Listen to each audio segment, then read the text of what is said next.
ৰঞ্জিত হাজৰিকাদেৱক আমি মঞ্চত দেখিছে।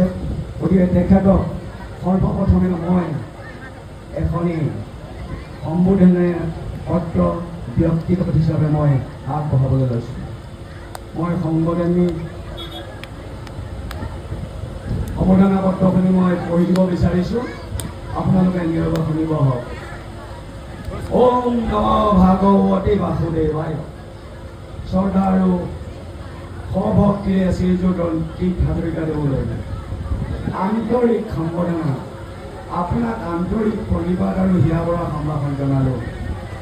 আজি এনেহেন বৈকুণ্ঠপুৰী স্থানত আপোনাক সম্ভাষণ জনাবলৈ মই সুবিধা পোৱাত ময়ো নিজকে সৌভাগ্যৱান অনুভৱ কৰিলোঁ।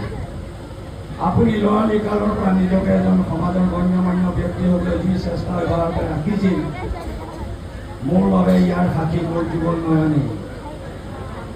যিহেতু আপোনাৰ ওপৰত মোৰ দৃষ্টি নিক্ষেপ আছে, আৰক্ষী সেৱা এক মহান সেৱা।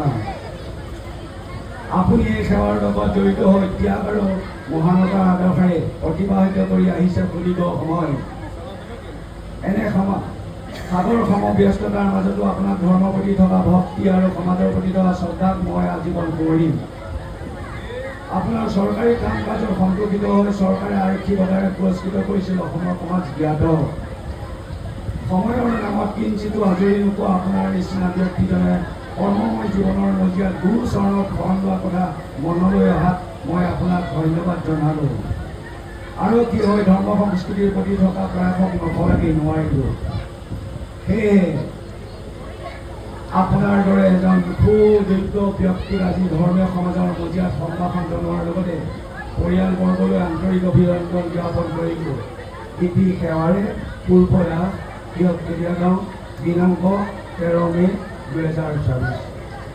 আমাৰ মাজত ৰঞ্জিত হাজৰিকাদেৱ আছে, তেখেতক স্মাৰক পত্ৰখন মই আগবঢ়াই দিবলৈ মই সম্পাদক শিৱনাথ কৰে